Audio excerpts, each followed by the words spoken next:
tous, je m'appelle Stéphie et je suis l'une des consultantes en solutions chez Experprise. Aujourd'hui, nous allons nous pencher sur la gestion du service clientèle de ServiceNow. Parlons de CSM. Alors, CSM offre une expérience sans effort à vos clients ainsi qu'à vos agents en automatisant les tickets qu'ils reçoivent. Pour l'instant, ce que vous voyez sur vos écrans, c'est le portail de service CSM. Il s'agit de la page d'accueil pour les clients et permet une expérience de libre service amical pour l'utilisateur. Je suis connectée en tant qu'Amanda McFarlane, qui travaille pour une entreprise donnée et qui est un client d'Experprise. Amanda a donc accès à son portail de services personnalisé pour résoudre les problèmes de manière proactive. Elle a accès à des options libre service et à des agents en direct. Les clients auront accès à une visite guidée qui leur montrera comment naviguer sur la page.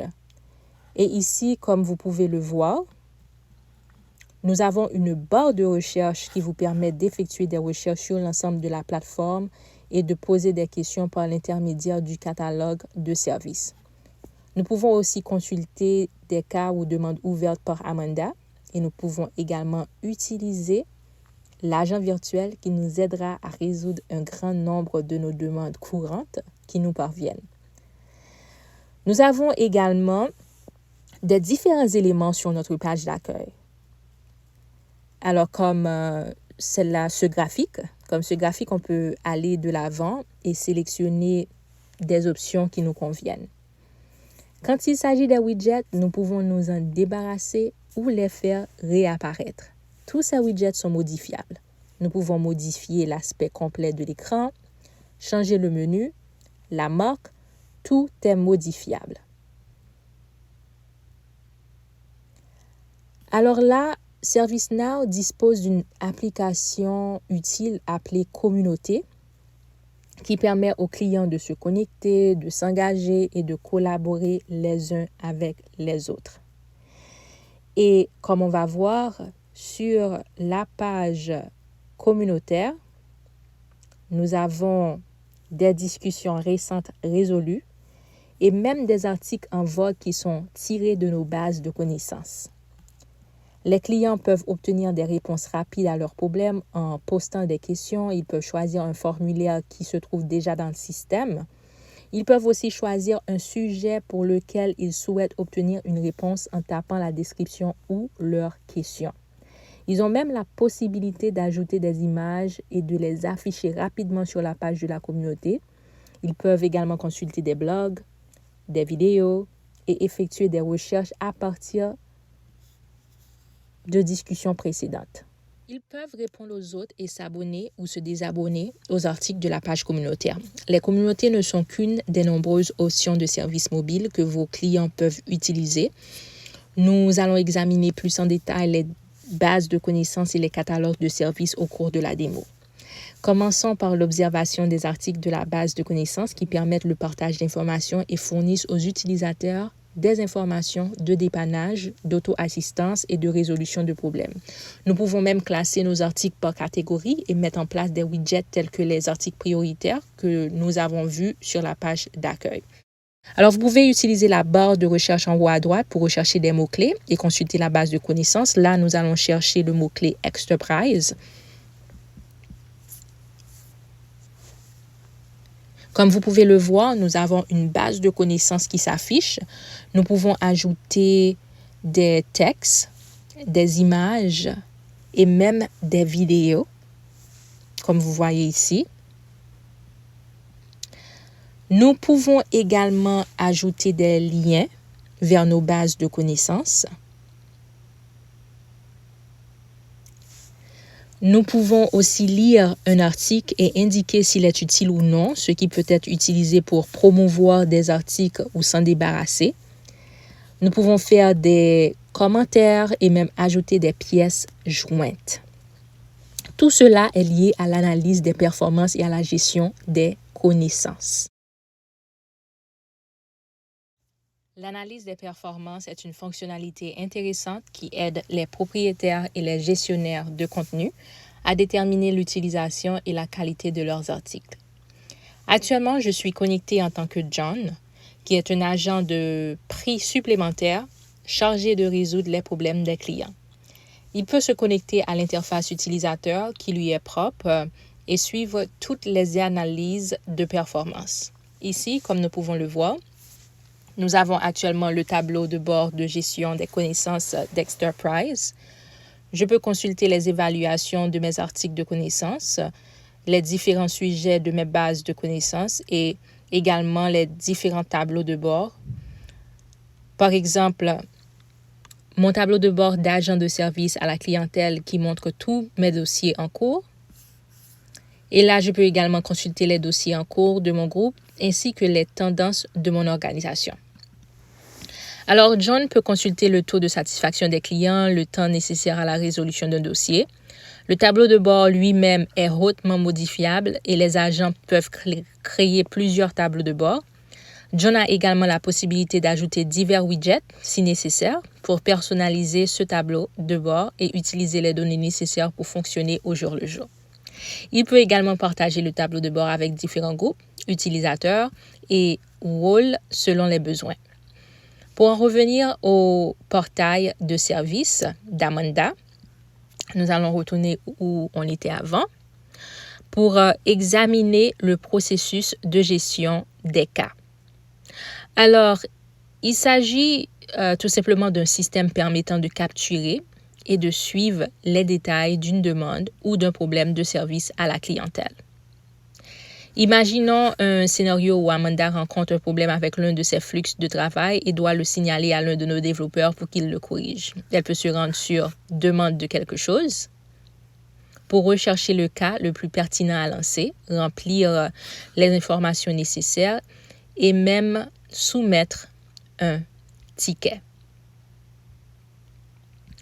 Alors, comme vous voyez, il s'agit d'un catalogue de services dans lequel les éléments d'accompagnement sont sauvegardés. Pour la démonstration, les flux de travail étant un problème technique, je vais donc cliquer sur « Signaler un problème technique ». Nous allons remplir toutes les informations nécessaires, telles que l'entreprise pour laquelle elle travaille. Elle peut également ajouter une image pour permettre à l'agent de mieux visualiser le problème qu'elle rencontre. Je vais donc joindre ce flux de triage. L'aspect et la convivialité de ce formulaire sont également modifiables de sorte que nous pouvons changer le champ, les options du champ. Okay? Alors, nous pouvons faire en sorte que les articles importants de la base de connaissances soient recommandés lorsque le client saisit une courte description ou une description réelle pour voir si le problème auquel il est confronté peut être résolu par l'un des articles de notre système avant même qu'il ne soumette un ticket.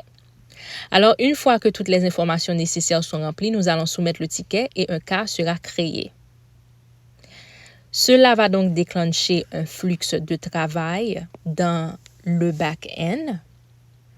Et là, vous pouvez voir que Amanda peut continuer à vérifier le statut de son dossier à partir d'ici et elle peut faire des commentaires et elle pourra même suivre dans le flux d'activité. Elle peut également escalader le dossier si nécessaire et aussi clôturer le dossier. Alors là, Amanda a la possibilité de vérifier le statut en utilisant l'agent virtuel qui vous permet d'envoyer des messages à vos clients. Pour résoudre les problèmes courants, nous avons la possibilité d'utiliser le robot de conversation pour vérifier l'état d'un dossier ainsi que les dossiers non résolus que nous avons ouverts auparavant. Voici quelques-unes des fonctionnalités que nous pouvons employer. Nous avons également une vidéo plus détaillée sur les agents virtuels sur notre chaîne YouTube que vous pouvez consulter. Étant donné que nous sommes en train de vérifier si l'un de nos dossiers est clôturé, je vais avancer en cliquant sur « Vérifier le statut de l'affaire ». Alors, supposons que je souhaite vérifier le statut du premier cas. Par exemple, en cliquant sur ce bouton, le robot de conversation me donnera la priorité du cas ainsi que l'état et une brève description. Une fois de plus, je suis en mesure d'ajouter des commentaires sur les mises au jour ou une image.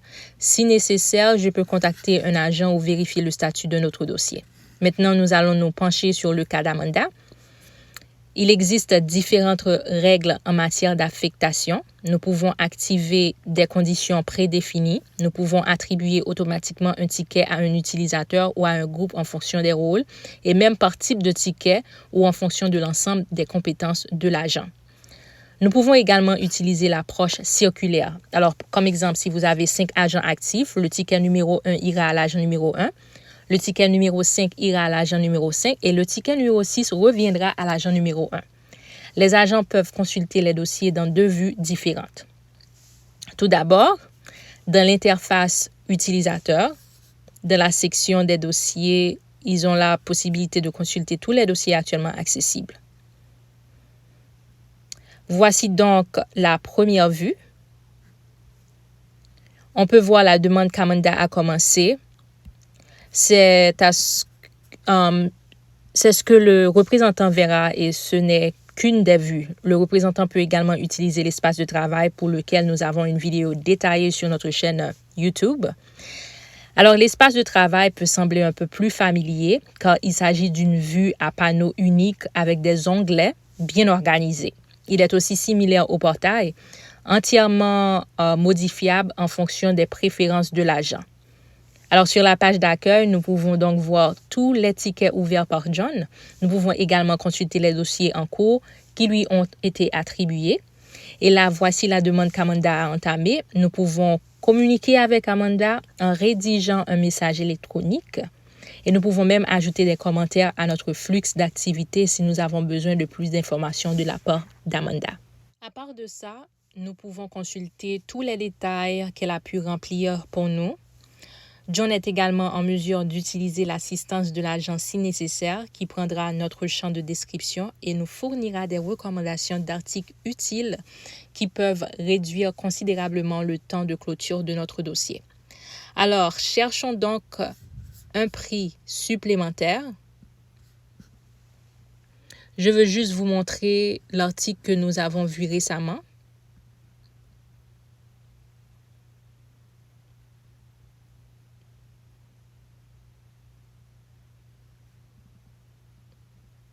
Nous y voilà.